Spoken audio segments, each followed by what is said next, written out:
नमस्कार दोस्तों, दीपक कुशवाहा आशुलिपिक चैनल पर आप सभी का स्वागत है। और आज की इस वीडियो में बात करूंगा उत्तर प्रदेश पीसीएस परीक्षा 2024 के बारे में। और उसमें यही कि अभी जो सुबह की पाली में जो प्रथम पाली में आपकी परीक्षा हुई है, यानी कि सामान्य अध्ययन प्रथम प्रश्न पत्र, तो इसकी परीक्षा आपकी संपन्न करा ली गई है। तो इसी पर बातचीत करें कि पेपर आपका कैसा हुआ, कैसे कैसे प्रश्न आए थे, कहाँ कहाँ से, और उसका कठिनाई स्तर वगैरह क्या था।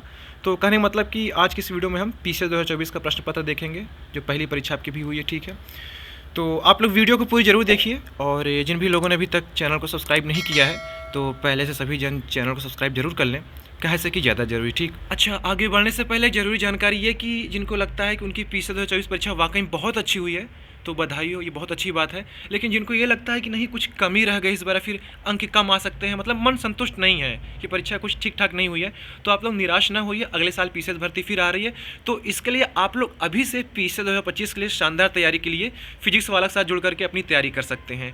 तो इसके लिए फिजिक्स वाला 5-6 तरीकों का नया बैच लेकर के आए हुए हैं पीसीएस 2025 के नाम से, तो आप लोग इनसे जुड़ करके यहाँ से अपनी तैयारी कर सकते हैं। ठीक, बाकी इनके बैच में आपको कुछ और छूट चाहिए तो ये आपके स्क्रीन पर मेरा कोड है DK500, इस कोड का इस्तेमाल करिएगा तो आपको अतिरिक्त छूट भी मिल जाएगी। तो आइए समझ लेते हैं कि कौन कौन से नया बैच लेकर के आए हुए हैं पीसीएस 2025 के नाम से।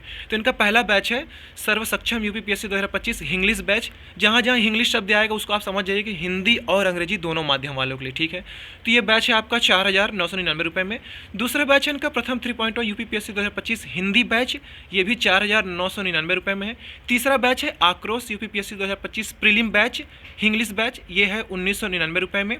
चौथा बैच है इनका ऊर्जा यूपीपीएससी 2025 प्रीलिम बैच, यानी कि प्रारंभिक परीक्षा के लिए हिंदी माध्यम वालों के लिए 1,999 रुपये में।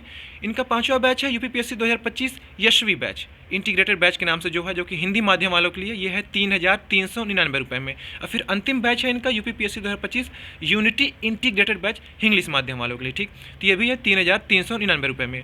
तो आप अभी से पीसीएस 2025 के लिए शानदार तैयारी के लिए फिजिक्स वाला के साथ जुड़ सकते हैं और अभी से यहाँ से बेहतरीन तैयारी कर सकते हैं। यहाँ आपको लाइव क्लास मिल जाएगा, डेली प्रैक्टिस पेपर भी मिल रहा है, डेली मेंस की प्रैक्टिस करवाई जाएगी, क्लास नोट्स वगैरह मिल रहा है, फुल लेंथ आपका टेस्ट होगा, पिछले वर्षों का जो प्रश्न पत्र हैं उनका भी एनालिसिस करवाया जाएगा, और भी तमाम चीज़ें आपको यहाँ मिल जाएंगी। तो मैं डिस्क्रिप्शन में नीचे कमेंट में आपको लिंक दे दे रहा हूँ, आप लोग वहाँ से क्लिक करके इनकी वेबसाइट पर जाइए, इनकर ऐप पर जाइए, बस धुआंधार तरीके से अपनी तैयारी करिए। ठीक, तो अब आइए हम लोग प्रश्न पत्र की तरफ चलते हैं। ये आपके स्क्रीन पर प्रश्न पत्र देखिए है, और पहले प्रश्न से शुरुआत करेंगे हम लोग। केवल हिंदी वर्जन जो इसका रहेगा वही केवल आपको दिखाता हूँ। ठीक है, देखिए पहला प्रश्न ये था कि वर्कर्स एंड पीजेंट्स पार्टी के संदर्भ में निम्नलिखित कथनों पर विचार कीजिए। वर्कर्स एंड पीजेंट्स पार्टी गठन 1927 को हुआ, इसे एक अखिल भारतीय संगठन का रूप दिया गया। दूसरा विकल्प है इसी का, इस पार्टी का उद्देश्य कांग्रेस के अंतर्गत ही काम करना था, जिसमें इसको अधिक क्रांतिकारी रुझान वाली पार्टी और आम जनता का संगठन बनाया जा सके। ठीक, दूसरा प्रश्न, निम्नलिखित घटनाओं पर विचार कीजिए तथा इनके मतलब कालानुक्रम, इनको एक व्यवस्थित क्रम में रखना है। ठीक, पहला प्रश्न, east India association, national Indian association, Indian society, Indian association. ठीक है, इन चारों को एक क्रम में रखना, पहले पहले कौन आया था ऐसे करके। ठीक, निम्नलिखित घटनाओं पर विचार कीजिए तथा इन्हें सही कालानुक्रम में व्यवस्थित कीजिए, सबसे पहले से लेकर आखिरी गतिविधि तक। पहला, शाही भारतीय नौसेना विद्रोह कब हुआ, कैबिनेट मिशन की घोषणा, अंतरिम सरकार का गठन, और फिर चौथा, ब्रिटिश संसदीय प्रतिनिधिमंडल का दिल्ली में आगमन। ठीक, चौथा प्रश्न, जस्टिस पार्टी के संदर्भ में निम्नलिखित कथनों पर विचार कीजिए। विकल्प, जस्टिस पार्टी ने कांग्रेस का विरोध उसे एक ब्राह्मण प्रभुत्व वाला संगठन कहकर किया, इसने गैर ब्राह्मणों के लिए वैसे ही सांप्रदायिक प्रतिनिधित्व का दावा किया जैसा कि मार्ले मिंटो सुधार ने मुसलमानों को दिया था। ठीक, पांचवा प्रश्न, नीचे दो कथन दिए गए हैं जिनमें से एक को अभिकथन तथा दूसरे को कारण आर कहा गया है। अभिकथन ए, राष्ट्रीय मुद्रा का वह मूल्य जो विदेशी मुद्रा की मांग और आपूर्ति द्वारा तय होता है उसे नम्य विनिमय दर कहते हैं। ये कथन हो गया। अब आपका कारण यह है कि विदेशी मुद्रा की मांग और आपूर्ति केंद्रीय बैंक द्वारा निर्धारित होती है। अब आपको इसमें से उत्तर छांटना है। ठीक, छठा प्रश्न, नीचे दिए गए कथन दिए गए हैं जिनमें से एक को अभिकथन ए तथा दूसरे को कारण कहा गया है। अभिकथन ए, मानव विकास सूचकांक एवं सतत विकास लक्ष्यों पर आधारित भारतीय राज्यों की वरीयता में सकारात्मक संबंध है। ये कथन हो गया। अब आपका कारण है, सतत विकास लक्ष्यों के आधारभूत आयामों का शिक्षा एवं स्वास्थ्य से घनिष्ठता के साथ संबंध है। ठीक, सातवां प्रश्न, सूची 1 को सूची 2 से सुमेलित करना है। ठीक, शुरुआत से आखिरी, जैसे 2019 से 2023 के दौरान आधारभूत संरचनाओं पर किए गए खर्च के अनुसार श्रेष्ठता क्रम में महाराष्ट्र, उत्तर प्रदेश, तमिलनाडु, कर्नाटक, उधर आपको दिया है प्रथम, द्वितीय, तृतीय, चतुर्थ ऐसे करके। ठीक। 8वां प्रश्न है, भारतीय संविधान किस समवर्ती सूची में शामिल है? व्यापार एवं वाणिज्य, सामानों में मिलावट और उत्तराधिकार। ठीक। 9वां प्रश्न है, फातिमा बीवी का हाल ही में निधन हुआ, उनके बारे में निम्नलिखित कथनों पर विचार कीजिए। वह भारत के सर्वोच्च न्यायालय की पहली महिला न्यायाधीश थीं। उन्होंने 1997 से 2001 तक केरल राज्य के राज्यपाल के रूप में सेवाएं भी दीं। और तीसरा विकल्प, वह उच्चतर न्यायपालिका तक पहुंचने वाली पहली मुस्लिम महिला थीं। तो जो सही था वो आपको टिक लगाना है। 10वां प्रश्न, राष्ट्रीय बौद्धिक संपदा अधिकार नीति के संदर्भ में निम्नलिखित कथनों पर विचार कीजिए। पहला विकल्प, यह दोहा विकास एजेंडा और ट्रिप्स समझौते के प्रति भारत की प्रतिबद्धता को दोहराता है। दूसरा, औद्योगिक नीति और संवर्धन विभाग भारत में बौद्धिक संपदा अधिकारों के विनिमय करने के लिए केंद्रक अभिकरण है। ठीक है। 11वां प्रश्न देखते हैं, कौन सा संशोधन अधिनियम भारत में स्थानीय शासन संस्थाओं से संबंधित है? 86वां और 87वां ऐसे करके है, 63, 64, 73, 74 या फिर 42 और 43। ठीक। 12वां प्रश्न हो गया कि भाषाई अल्पसंख्यकों के लिए विशेष अधिकारी के संदर्भ में निम्नलिखित कथनों पर विचार कीजिए। पहला कथन, संविधान में प्रत्येक राज्य हेतु भाषाई अल्पसंख्यकों के लिए विशेष अधिकारी के पद का प्रावधान किया गया है। दूसरा कथन, 9वें संविधान संशोधन अधिनियम द्वारा इसके लिए एक नया अनुच्छेद 350 भी जोड़ा गया है। ठीक है। 13वां प्रश्न देखते हैं, ये कथन और कारण वाला है, इसको आप लोग देख लीजिए। 14वां ये है कि विलियम एजे आर्क बोल्ड के संदर्भ में निम्नलिखित में से कौन सा कथन सही नहीं है?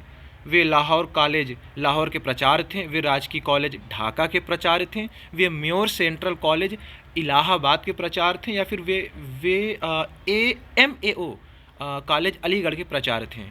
जो आपको सही लगे वो आपको उत्तर देना है। 15वां प्रश्न, निम्नलिखित घटनाओं पर विचार कीजिए तथा इन्हें प्रारंभ से काल क्रमानुसार व्यवस्थित कीजिए जो पहले हुआ ऐसे। वेल्लोर विद्रोह, नाना फडणवीस की मृत्यु, वेलेजली को वापस बुलाना और एंग्लो नेपाली युद्ध। 16वां प्रश्न आपको सुमेलित करना है, पाइका विद्रोह, बरेली विद्रोह, मालाबार विद्रोह और सिलहट विद्रोह, मतलब कि इन सभी के नेतृत्वकर्ता कौन थे, जो जिस क्रम। ठीक, ये हो गया। 17वां प्रश्न हो गया, कोहिमा शांति स्मारक और इको पार्क के संदर्भ में निम्नलिखित में से कौन सा कथन सही है? इसका उद्घाटन कार्यक्रम 8 मार्च 2024 को कोहिमा में आयोजित किया गया। और दूसरा है, इसे दक्षिण कोरिया द्वारा विकसित किया गया। ठीक। 18वां प्रश्न है, प्रतिभाशाली प्रारंभिक पेशेवरों के लिए गतिशीलता व्यवस्था योजना के संदर्भ में निम्नलिखित में से कौन सा या कौन से कथन सही है? ये काफ़ी लंबा विकल्प है, इसको आप लोग देख लीजिए। ठीक है। फिर 20वां है कि पिरुल लाओ पैसे पाओ अभियान के संदर्भ में निम्नलिखित में से कौन सा कथन सही है? यह जंगल की आग को कम करने और ग्रामीणों को आय प्रदान करने संबंधित है, या फिर उत्तराखंड के मुख्यमंत्री ने इस अभियान की शुरुआत की, या फिर दोनों। ठीक है। ये हो गया। 20 प्रश्न हो चुके हैं। जो छोटे छोटे प्रश्न है उसको हम आप देख ले रहे हैं, बाकी इसको मैं अपने टेलीग्राम ग्रुप पर, या आपके स्क्रीन पर मेरा टेलीग्राम ग्रुप है @दीपक PCS APS, ये आपकी स्क्रीन पर जैसे ऐसे है ऐसे सर्च करिएगा, वहाँ जुड़ जाइए ग्रुप से, वहाँ मैं इसको अपलोड कर दिया हूँ। ठीक है। निम्नलिखित पर्वतों पर विचार कीजिए तथा इन्हें इनके स्थान के अनुसार पश्चिम से पूर्व की ओर सही क्रम में व्यवस्थित कीजिए। काराकोरम, पॉन्टिक, हिंदू कुश और ये जाग्रोश। ठीक है। 22वां प्रश्न, निम्नलिखित युग्मों नदी और उसकी प्रवाह दिशा में कौन सा सुमेलित नहीं है? तो सिरदरिया, अमूर नदी, मेकांग नदी, अंगारा नदी। ठीक है। इसमें से जो गलत हो वो आपको चुनना था। ठीक। निम्नलिखित युग्मों देश और तेल क्षेत्र में से जो सही सुमेलित हो, जो मतलब सही सुमेलित नहीं है। ठीक है, नहीं है तो ये है कि कुवैत काशगन दिया है, ईरान हफ्तकेल दिया है, इराक जुबैर दिया है, सऊदी अरब धारन दिया है, तो जो ना हो उसको आपको चयन करना। ठीक। 24वां प्रश्न है, भूमध्य सागरीय जलवायु के संदर्भ में निम्नलिखित कथनों पर विचार कीजिए। यहाँ शीत ऋतु में वर्षा होती है, शीतकालीन अयनांत के कारण वायुदाब पेटियाँ दक्षिण की ओर खिसक जाती हैं। 25वां है, पश्चिमी यूरोप की जलवायु के संबंध में निम्नलिखित कथनों पर विचार कीजिए।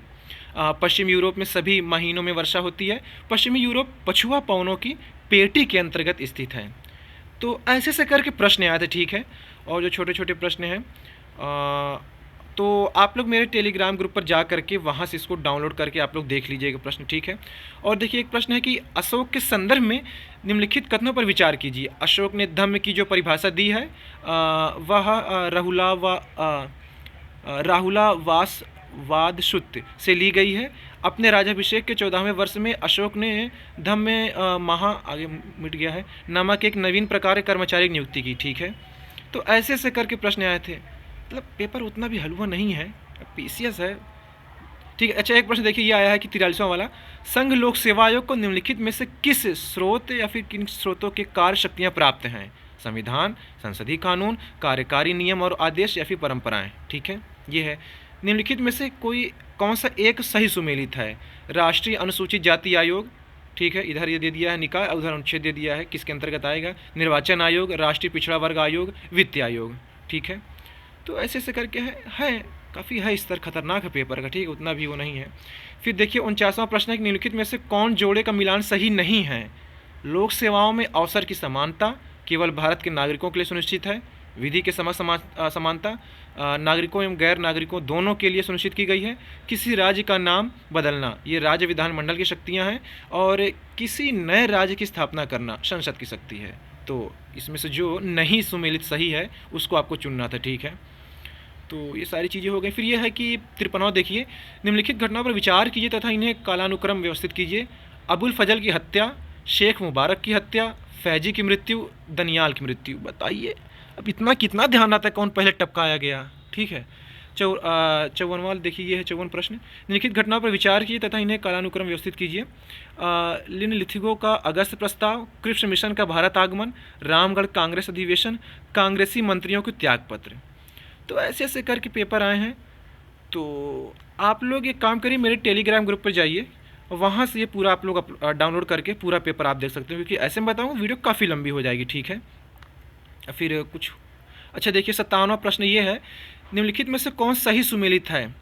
पाइनोक्लाइन सागरी जल घनत्व, इकोक्लाइन जैव विविधता, हेलोक्लाइन सागरी जल तापमान, थर्मोक्लाइन वायु का तापमान। ठीक है, तो ऐसे ऐसे करके प्रश्न आए हुए हैं। तो आप लोग एक काम करें, टेलीग्राम ग्रुप पे मेरे जाइए, मैं नीचे डिस्क्रिप्शन में उसका मेरे टेलीग्राम लिंक अटैच किया हुआ है अपने यूट्यूब पर, तो आप लोग वहाँ से जाइए और ग्रुप पे जुड़ जाइए और पेपर डाउनलोड करके अपना देखिए। बाकी देखिए दूसरा पेपर जब आपका हो जाएगा तो उसका भी ऐसे ही आपको प्रश्न पत्र दिखा दूंगा। ठीक है, तो ठीक है, अभी के लिए फ़िलहाल वीडियो में बस इतना ही था। पूरा वीडियो देखने के लिए धन्यवाद। जय बजरंगबली।